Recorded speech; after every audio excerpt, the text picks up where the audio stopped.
সালামন আলাইকুম সঞ্জিত সাহেব। এই মাস তো পবিত্র রমজান মাস। আমরা এই মাসে রোজা করে থাকি, কিন্তু আজকে আমরা শুধুমাত্র কোরআন থেকে জানতে চাই এই রোজা আসলে কি আর কেনই বা তা করতে হয়। ধন্যবাদ আপনাকে।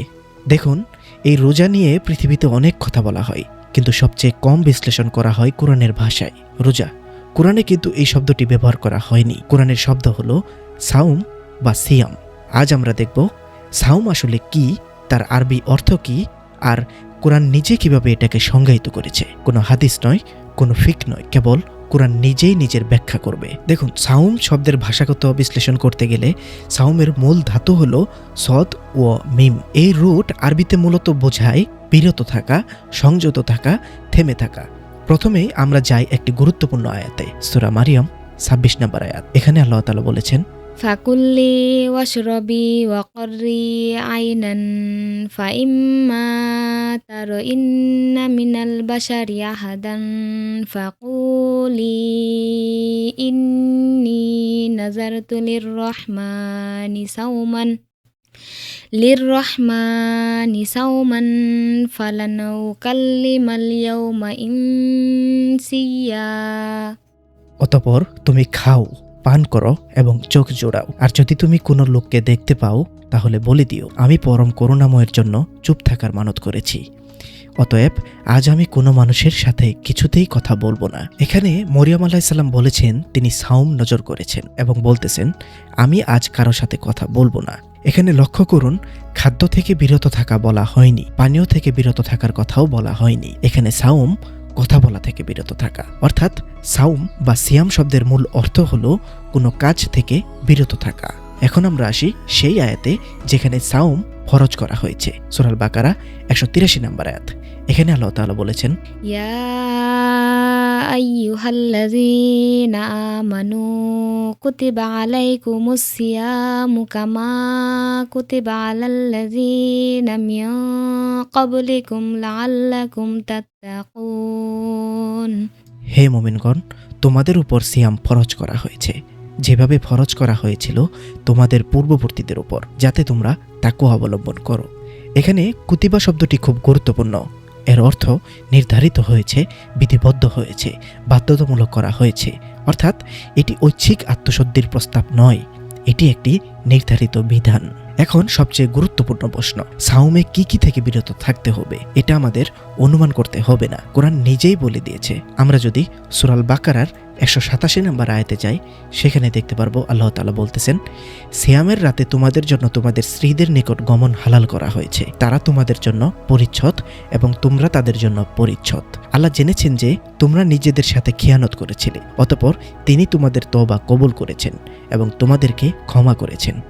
অতএব এখন তোমরা তাদের সাথে মিলিত হও এবং আল্লাহ তোমাদের জন্য যা লিখে দিয়েছেন তা অনুসন্ধান করো, আর আহার করো ও পান করো যতক্ষণ না ফজরের সাদা রেখা কালো রেখা থেকে স্পষ্ট হয়, অতঃপর রাত পর্যন্ত সিয়াম পূর্ণ করো। আর তোমরা মসজিদে ইতিকাফরত অবস্থায় স্ত্রীদের সাথে মিলিত হয়েও না, এটা আল্লাহর সীমারেখা, সুতরাং তোমরা তার নিকটবর্তী হয়েও না। এভাবেই আল্লাহ তার আয়াতসমূহ মানুষের জন্য স্পষ্ট করেন যাতে তারা তাকওয়া অবলম্বন করে। এই আয়াতেই সাওমের সীমানা নির্ধারিত। এখানে তিনটি বিষয় স্পষ্ট, রাফাস অর্থাৎ দাম্পত্য যৌন সম্পর্ক, খাওয়া, পান করা, ফজর থেকে রাত পর্যন্ত এই তিনটি বিষয় থেকে বিরত থাকাই সাওম। এর বাইরে কোরআন আর কিছুই বলেনি। দেখুন, মিনাল ফাজরি ইলাল লাইলি, অর্থাৎ ফজর থেকে রাত পর্যন্ত। এখানে আল লাইলি শব্দটি গুরুত্বপূর্ণ। কোরআনের অন্যান্য আয়াতে দেখা যায় রাত সূর্যাস্তের পর শুরু হয়, অর্থাৎ সাওমের সময়সীমা হলো ফজর উদয়ের পর থেকে রাত শুরুর পর্যন্ত। কোরআন স্পষ্টভাবে বলেছে, আর আহার করো ও পান করো যতক্ষণ না ফজরের সাদা রেখা কালো রেখা থেকে স্পষ্ট হয়। এখানে সাদা সুতা ও কালো সুতা এটি একটি বালাগাতি চিত্রকল্প, ভোরের আলোর রেখা অন্ধকার ভেদ করে ওঠার মুহূর্ত। আয়াতে আরো একটি কথা স্পষ্টভাবে এসেছে, সুম্মা আতিমুস সিয়ামা, অর্থাৎ সিয়াম পূর্ণ করো। এখানে আতিমু মনে সম্পূর্ণ করা, অর্থাৎ সাওম একটি ধারাবাহিক অবস্থা, এটি মাঝপথে ইচ্ছামতো ভাঙার বিষয় নয়। কিন্তু আল্লাহ কোরআনে একটি ভারসাম্য দিয়েছেন। আমরা যদি সূরা আল বাকারার সেই ১৮৪ নম্বর ও ১৮৫ নম্বর আয়াতে যাই, সেখানে দেখতে পারবো সূরা আল বাকারার ১৮৪ নম্বর আয়াতে আল্লাহ তাআলা বলতেছেন, নির্দিষ্ট কয়েকদিন তবে তোমাদের মধ্যে যে অসুস্থ হবে কিংবা সফরে থাকবে তাহলে অন্যান্য দিনে সংখ্যা পূরণ করে নেবে, আর যাদের জন্য তা কষ্টকর হবে তাদের কর্তব্য ফিদা, একজন দারিদ্রকে খাবার প্রদান করা। অতএব যে স্বেচ্ছায় অতিরিক্ত সৎ কাজ করবে তা তার জন্য কল্যাণকর হবে, আর সিয়াম পালন তোমাদের জন্য কল্যাণকর যদি তোমরা বুঝো। এখানে দুটি ক্যাটাগরির মানুষের কথা বলা হয়েছে, অসুস্থ ব্যক্তি, সফরে থাকা ব্যক্তি। তাদের জন্য পরে পূরণ করার অনুমতি দেওয়া হয়েছে। এখানে ফিদিয়াতুন শব্দ এসেছে। ফিদিয়া মানে ক্ষতিপূরণমূলক বিকল্প, অর্থাৎ কোরআন কঠোরতা নয়, ভারসাম্য চায়। দেখুন, এত কিছু থাকার পরও আমাদের অবান্তর প্রশ্নগুলির ভিতরে বেশ কিছু জিনিসের উত্তর কোরআনে নেই, যেমন নির্দিষ্ট নিয়তের উচ্চারণ, ইফতারের নির্দিষ্ট দোয়া, সেহরির বাধ্যতামূলক খাবার, বিশেষ পোশাক, আলাদা রাতের নামাজ সম্পর্কে এই বিষয়গুলো কোরআনে উল্লেখ নেই। অর্থাৎ যদি কোরআনে না থাকে তাহলে তা কিন্তু বাধ্যতামূলক নয়। তবে আমি এটাও বলছি না যারা মুখে উচ্চারণ করছে বা সেহরিতে খাবার খাচ্ছে এরা ভুল না। যদি সেগুলো আল্লাহর বিধান মনে করে কেউ করে তাহলে সেটা ভুল, কিন্তু সেগুলো আল্লাহর বিধান নয়। সেটা ঐচ্ছিকভাবে যার যার মতো করে কেউ ইচ্ছা করলে যে কোনোভাবে করতেও পারে বা নাও করতে পারে, সেগুলো নিয়ে কোনো মাথা ঘামানোর বিষয় নয়। কিন্তু উদ্দেশ্য একটাই, সেগুলো আল্লাহর বিধান নয়। অর্থাৎ সাওম কি সে বিষয়ে আমরা একটা স্পষ্ট ধারণা পেলাম। শুধুমাত্র কোরআনের আলোকে সাওম হলো ফজর থেকে রাত পর্যন্ত খাদ্য, পানীয় ও দাম্পত্য সম্পর্ক থেকে বিরত থাকা। এটি একটি নির্ধারিত ইবাদত যার কাঠামো কোরআন নিজেই নির্ধারণ করেছে। এটি শুধু না খাওয়া নয়, এটি একটি নির্দিষ্ট সময়ের সংযম অবস্থা। বাহ, অনেক সুন্দরভাবে বুঝিয়েছেন। কোরআন নিজেই এগুলো স্পষ্ট করে দিচ্ছে। কিন্তু প্রশ্ন হলো, কোরআনে সূরা মারিয়ামের ২৬ নম্বর আয়াতে মরিয়ম আলাইহিস সালামের সিয়াম পালন করার কথা বলা হচ্ছে, কারোর সাথে কথা না বলা। তাহলে আমরা কেন শুধু দাম্পত্য সম্পর্ক, খাবার ও পান করা থেকে বিরত থাকাকে সিয়াম বলছি? ধন্যবাদ আপনাকে, দারুণ একটি প্রশ্ন করেছেন। আমরা সূরা মারিয়মের ২৬ নম্বর আয়াতে দেখেছি যে তিনি বলেছেন যে আমি আজ কারোর সাথে কথা বলবো না, অর্থাৎ এখানে সাওম কথা বলা থেকে বিরত থাকা। এখন প্রশ্ন, তাহলে আমরা কেন সূরা বাকারার ১৮৭ নম্বর আয়াত অনুযায়ী শুধু খাওয়া, পান করা ও যৌনতা থেকে বিরত থাকাকেই সাওম বলছি? চলুন ধাপে ধাপে দেখি কোরআন নিজেই কিভাবে বিষয়টি সীমাবদ্ধ করেছে। দেখুন, সাওমের রুট অর্থ তো বিরত থাকা, এটি একটি জেনেরিক শব্দ। যেমন সালাত শব্দের রুট অর্থ হলো সংযোগ, কিন্তু কোরআন সেই সংযোগতাকে নির্দিষ্ট করেছে। ঠিক তেমনই সাওম একটি বিস্তৃত ধারণা, কিন্তু সব সাওম এক নয়। সূরা মারিয়ামের ২৬ নম্বর আয়াতে আসলে কি ঘটেছে? মারিয়াম আলাইহিস সালাম বলেছেন, নাজারতু, আমি নজর করেছি, অর্থাৎ এটি ব্যক্তিগত মানত, সার্বজনীন ফরজ বিধান নয়। এখানে সাওম শাব্দিক অর্থে এসেছে, অর্থাৎ শাব্দিক অর্থ হলো বিরত থাকা, অর্থাৎ এখানে সাওম একটি নির্দিষ্ট কাজ থেকে বিরত থাকার মানত। কিন্তু সূরা বাকারার ১৮৩ নম্বর আয়াতে আল্লাহ তাআলা কিন্তু বলতেছেন যে কুতিবা আলাইকুমুস সিয়াম, এটি নির্ধারিত করা হয়েছে। এখন প্রশ্ন, এই নির্ধারিত সিয়ামের সীমানা কি? উত্তর কোরআন নিজেই দিয়েছে। সূরা বাকারার সেই ১৮৭ নম্বর আয়াতে আল্লাহ তাআলা যখন বলছেন ওয়াকুলু ওয়াশরবু থেকে সুম্মা আতিমুস সিয়ামা ইলাল লাইলি, এখানে স্পষ্টভাবে তিনটি জিনিস উল্লেখ করা হয়েছে: খাওয়া, পান করা, রফাস। অর্থাৎ ফরজ সিয়ামের কার্যকরী সংজ্ঞা এখানেই নির্ধারিত। কারণ কোরআন কোনো আয়াতে বলেনি সিয়ামে কথা বলা হারাম। যদি তা ফরজ সিয়ামের অংশ হতো তাহলে সূরা বাকারা সেই ১৮৮তে অবশ্যই উল্লেখ থাকতো, কারণ কোরআন বিস্তারিতভাবে সীমা নির্ধারণ করেছে। তাহলে প্রশ্ন আসে যে কথা বলা কি তাহলে সিয়ামের বাইরে? না, সূরা মারিয়মের সেই ২৬ নম্বর আয়াত প্রমাণ করে যে সাওম শব্দটি বিস্তৃত, এটি যে কোনো কাজ থেকে বিরত থাকা বোঝাতে পারে, কিন্তু সব বিরত থাকা নির্ধারিত সিয়াম নয়। এখানে আমরা দুই স্তর থেকে দেখতে পাই। স্তর ১ ভাষাগত সাওম, যে কোনো বিরত থাকা। স্তর ২ নির্ধারিত সিয়াম, ফজর থেকে রাত পর্যন্ত খাদ্য, পানীয়, যৌনতা থেকে বিরত থাকা। এই বিষয়টি আরো স্পষ্ট করতে চলুন আমরা গুরুত্বপূর্ণ ব্যাকরণিক বিশ্লেষণে যাই। এদিকে সূরা মারিয়মের ২৬ নম্বর আয়াতে কিন্তু উল্লেখ আছে সাওমান, অর্থাৎ এটা সাওম বোঝাচ্ছে, কিন্তু সূরা বাকারার ১৮৩ নম্বর আয়াতে কিন্তু বলা হচ্ছে আসিয়ামু, অর্থাৎ এখানে কিন্তু আলিফ এবং লাম নির্দিষ্ট করে বলা হয়েছে। অর্থাৎ শব্দের শুরুতে যখন আলিফ এবং লাম থাকে তখন কিন্তু সেটিকে নির্দিষ্ট করে বলা হয়। এখানে শব্দটি এসেছে সিয়াম, কিন্তু সূরা মারিয়মের শব্দটি কিন্তু আমরা পেলাম সাওম।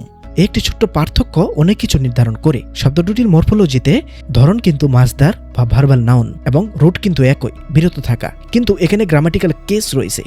এখানে যখন সূরা মারিয়মের ২৬ নম্বর আয়াতে যখন বলা হচ্ছে যে আমি মানত করছি, এখানে সাওম শব্দটি নির্দিষ্ট নয়, এটা ইনডেফিনাইট, কিন্তু এটা সেই সাওমকে বোঝাচ্ছে যেটা ব্যক্তিগতভাবে নির্ধারিত একটি সাওম। সাওমান শব্দটির পর সাথে সাথে ফা শব্দটি দ্বারা এটি ব্যাখ্যামূলক সংযোগ বোঝাচ্ছে, অর্থাৎ সেই সাওমের প্রকৃতি যে আমি কথা বলবো না। এখানে সাওমের অর্থ প্রসঙ্গ দ্বারা সীমাবদ্ধ হয়েছে, কিন্তু সূরা আল বাকারার 183 নম্বর আয়াতে এখানকার মরফোলজিও মাজদার, কিন্তু আলিফ লাম দ্বারা এটাকে নির্দিষ্ট করা হয়েছে।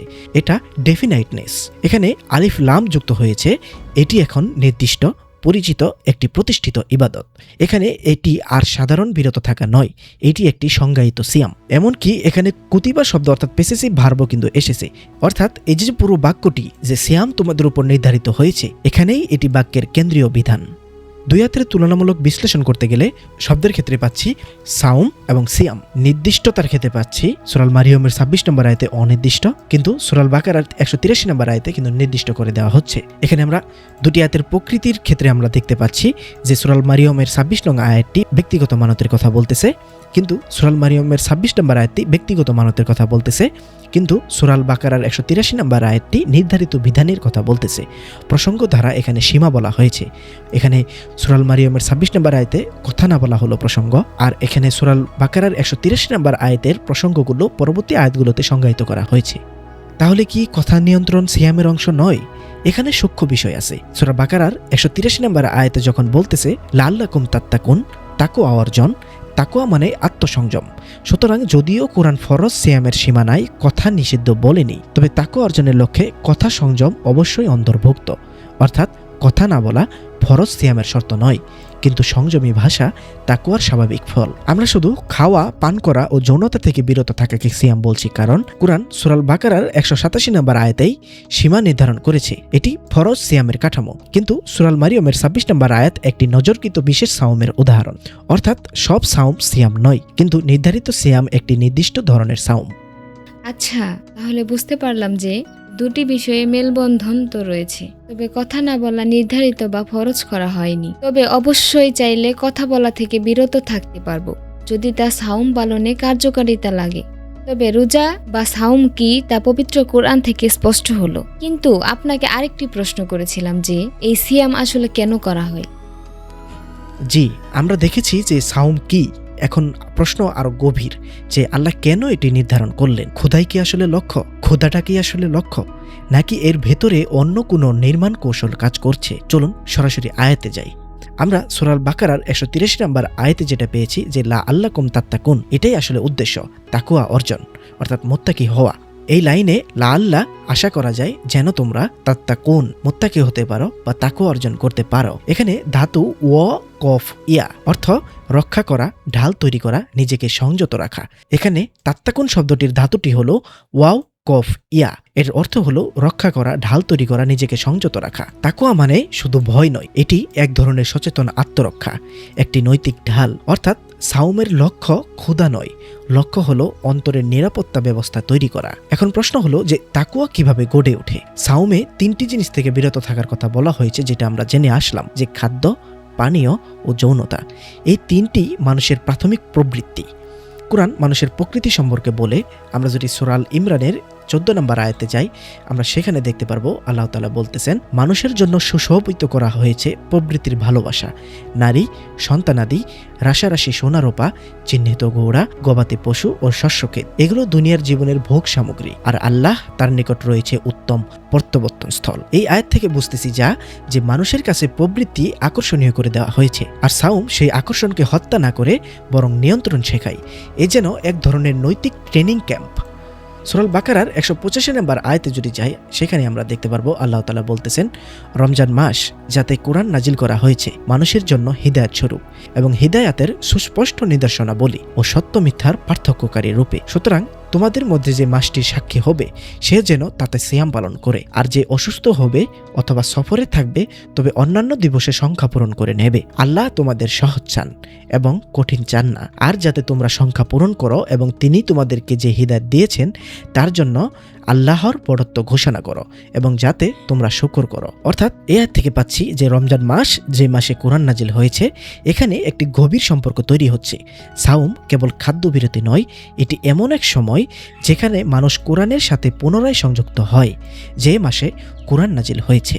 অর্থাৎ সাওম কিন্তু শুধু শারীরিক বা আত্মসংযম বোঝাচ্ছে না, সেটা ওহির সাথে গভীর সংযোগ হয়ে ওঠে।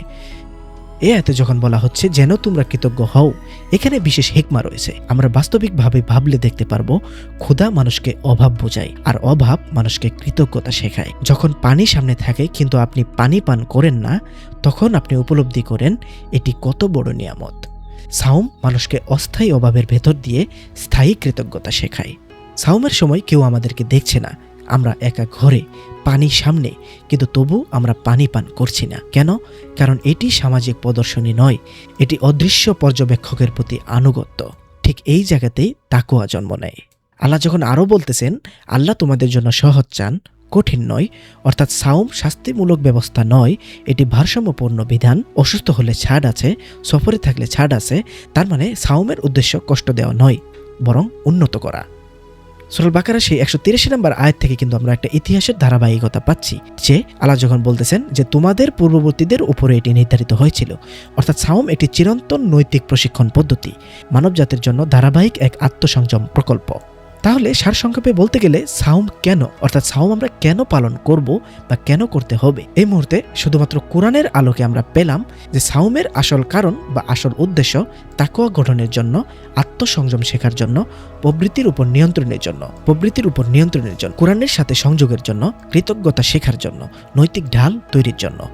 সাওম খোদার নাম নয়, এটি আত্মশাসনের এক মাসব্যাপী ইনস্টলেশন প্রক্রিয়া, যেখানে মানুষ নিজেকে পুনর্গঠন করে। যদি কেউ জিজ্ঞাসা করে রোজা রাখলে কি লাভ, কোরআন বলবে তুমি নিজেকে নিজে রক্ষা করতে শিখবে, তুমি সচেতন হবে, তুমি কৃতজ্ঞ হবে, তুমি সংযমী হবে। সাওম মানুষকে দুর্বল করে না, সাওম মানুষকে নিয়ন্ত্রিত শক্তিতে রূপান্তরিত করে। বাহ, অসম্ভব সুন্দর। সাওম কেন করব তা আল্লাহ কোরআনেই দিয়ে দিয়েছেন, অর্থাৎ তাকওয়া অবলম্বন। কিন্তু এখন প্রশ্ন হলো, সাওম পালনে আসলেই কি তাকওয়া অবলম্বন হয়? আর হয় যদি, তা কিভাবে হয়? ধন্যবাদ আপনাকে। আচ্ছা, আমরা জানি যে সাওমের লক্ষ্য হলো লাআল্লাকুম তাত্তাকুন, অর্থাৎ তাকওয়া অবলম্বন করা। কিন্তু প্রশ্ন এখন আরো গভীর। একজন মানুষ সারাদিন না খেয়ে থাকলেই কি তার তাকওয়া অবলম্বন হয়? না, একেবারে তেমন নয়। তাহলে কিভাবে?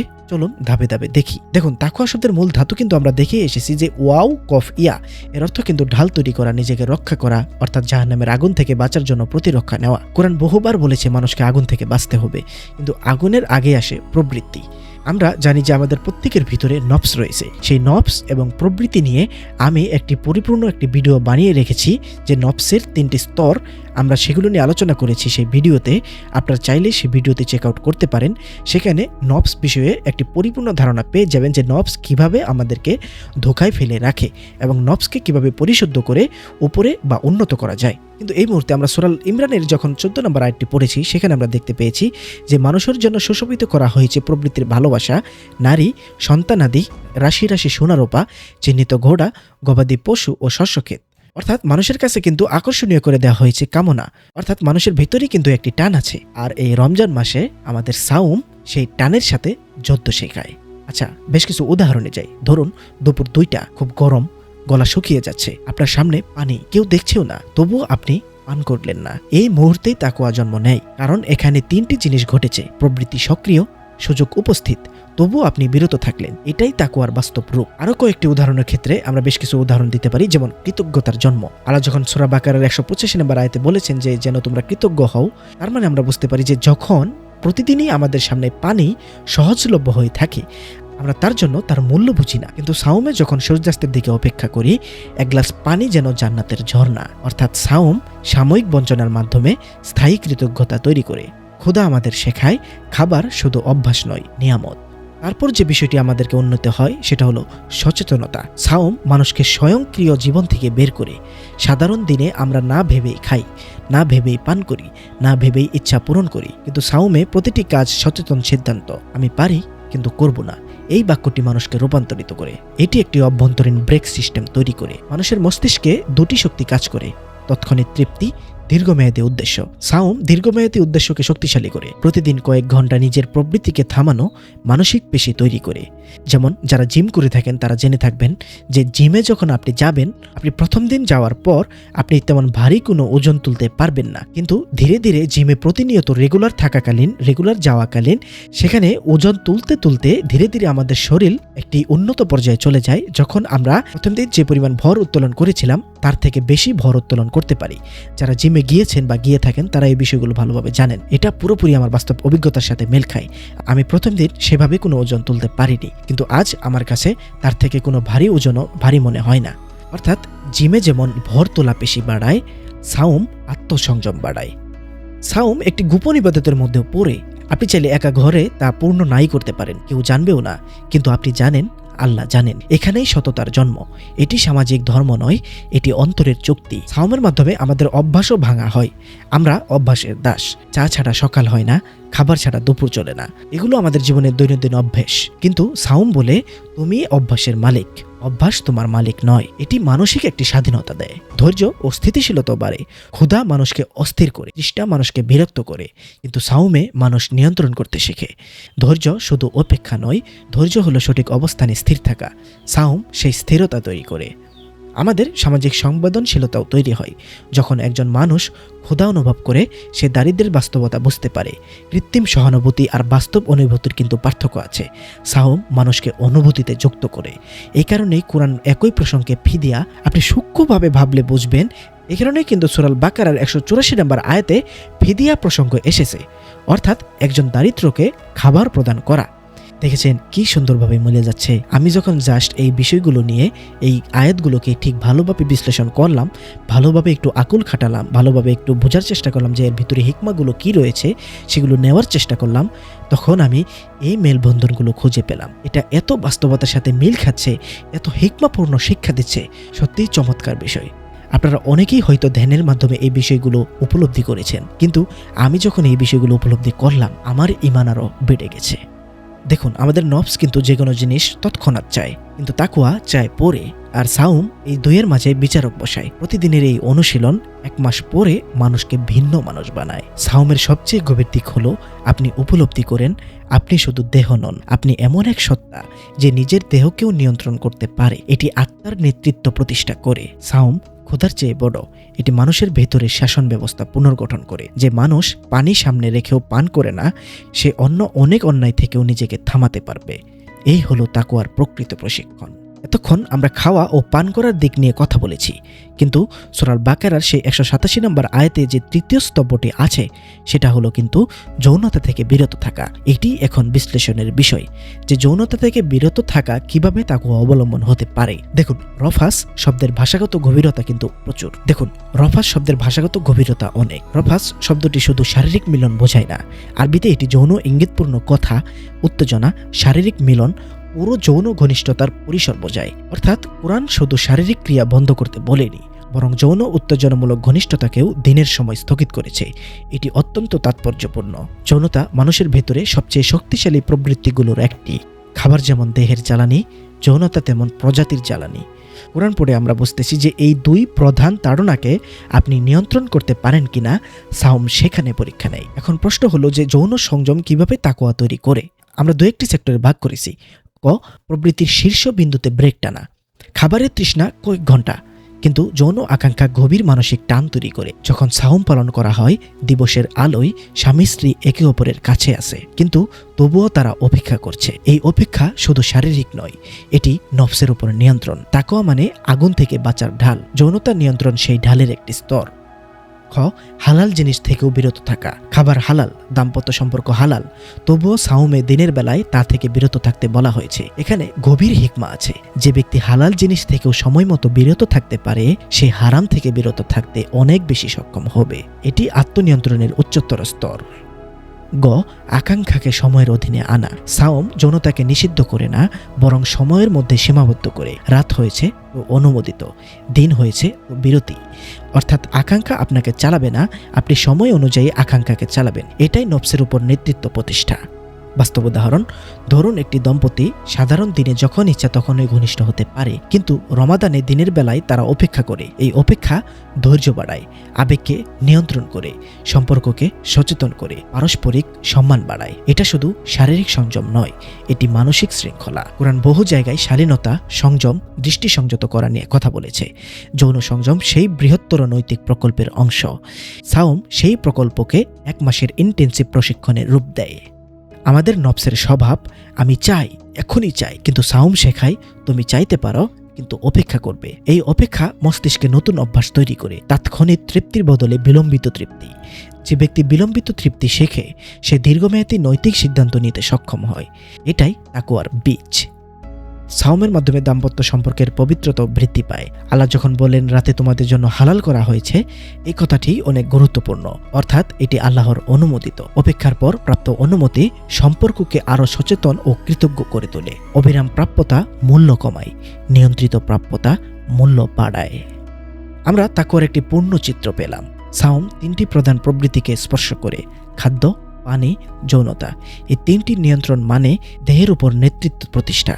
তখন মানুষ শুধু ক্ষুধা দমন করে না, সে ক্রোধ দমন করতে শেখে, লোভ নিয়ন্ত্রণ করতে পারে, অন্যায় আকর্ষণ থেকেও নিজেকে সরাতে পারে।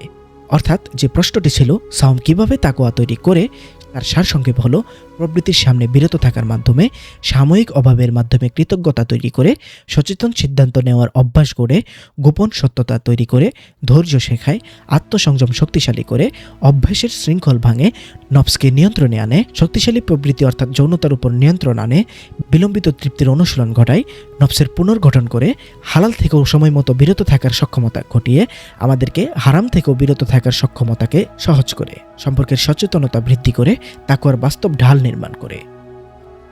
শেষ কথা, সাওম শুধু পেটের পরীক্ষা নয়, এটি প্রবৃত্তির শীর্ষস্তরের পরীক্ষা।